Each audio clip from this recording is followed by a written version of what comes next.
नमस्कार मंडळी, welcome back to my YouTube channel. सध्या आपण ऐकतोय साने गुरुजी लिखित श्यामची आई. आजची आपली रात्र 39वी म्हणजेच कथा 39वी.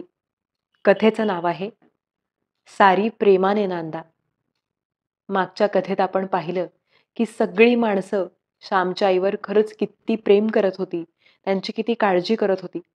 आणि कथेच्या शेवटी श्यामची मावशी सुद्धा आली हे आपण पाहिलं.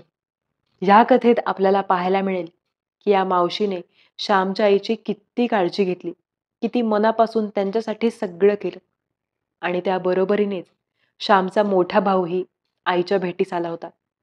आपल्याला आईसाठी काहीच करता येत नाहीये ही भावना त्याचं मन आतून पोखरत होती. खूप संमिश्र भावना आहेत. पाहुयात आपली आजची कथा सारी प्रेमाने नांदा.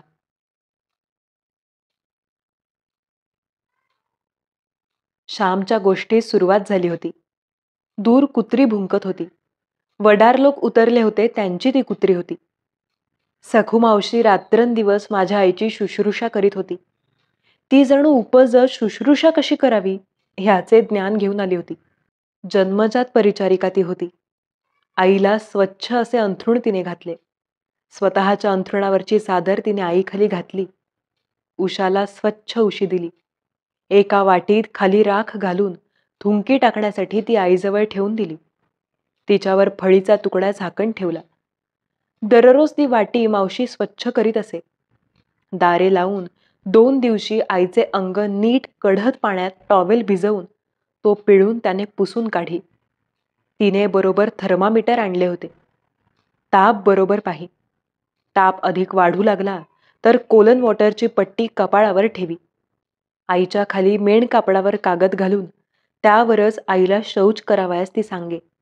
तो कागद मग ती काढून घेई व दुसरा घालून ठेवी. आईची जितकी काळजी घेणे शक्य होते तितकी ती घेत होती. आईला ती भात देत नसे. तिने रतिबाचे दूध सुरू केले. सकाळी विरजलेले दूध रात्री ढवळी व रात्रभर विरजलेले दूध सकाळी ढवळी.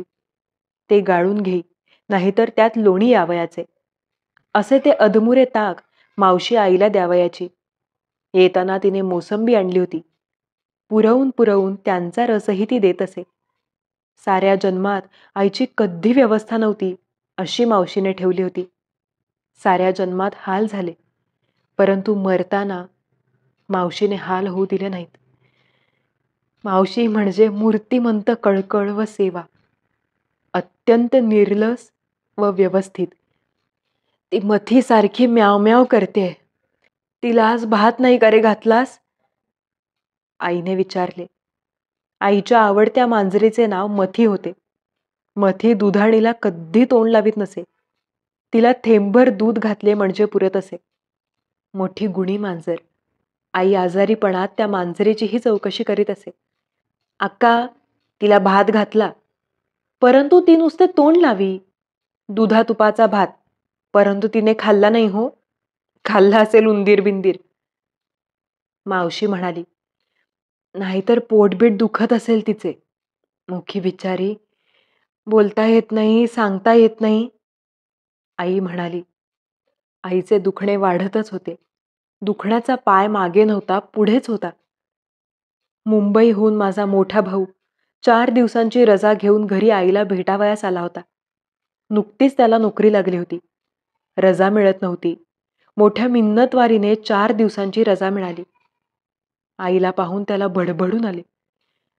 आई, काय ग तुझी ही दशा?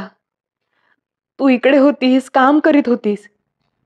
आई, आम्ही तिकडे खुशाल खात होतो, परंतु तुला घास मिळत नव्हता. असे म्हणून तो रडू लागला. धाकट्या पुरुषोत्तमाने सारी हकीकत त्याला सांगितली होती. आईने कसे हाल काढले, दवंडी कशी पिटली ते सारे त्याने सांगितले. दादाचे हृदय दुभंग झाले. आई म्हणाली, चाललेच आहे. बाळांनो, या देहाला चांगले दिले काय, वाईट दिले काय? जोपर्यंत देवाला यंत्र चालवावयाचे आहे तोपर्यंत ते चालणार. तो वाईट नको वाटून घेऊस. तुम्ही का तिकडे चैन करता? तूही दिवसभर काम करतोस. तू 5 रुपये पाठविलेस, मला धन्य वाटले. तू 19 रुपयातून त्यांना 5 रुपये पाठविलेस. खरेच मुठभर मांस मला चढले. मुलाकडून आलेली पहिली मनी ऑर्डर म्हणून त्यांना आनंद झाला. आता मला चिंता नाही. तुम्हाला तयार करणे एवढेच माझे काम. तुम्ही गुणी निघालात, चांगले झाले. तुम्हाला पैसे मिळोत वा न मिळोत, तुमच्याजवळ गुणांची संपत्ती आहे. आता मला काळजी नाही. श्याम तिकडे आहे. या पुरुषोत्तमाला मावशी तयार करेल. एकमेकांना प्रेम द्या हो. परस्परांस विसरू नका. आई जणू निर्वानिरव करीत होती. आई, मी येथेच राहू का तुझ्याजवळ? राहू का? काय करायची ती नोकरी? आईची सेवा हातून होत नसेल तर नोकरी कशाला? आई, मला नोकरीची हाव नाही, खरोखरच नाही. तुझ्या पायांच्या सेवेपेक्षा वरिष्ठांचे बूट मला पूज्य नाहीत.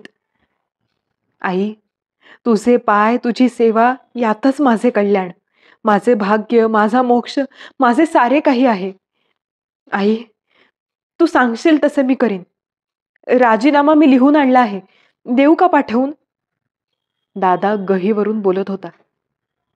आई विचार करून हळूच म्हणाली, गजू, सध्या सखू मावशी येथे आहे.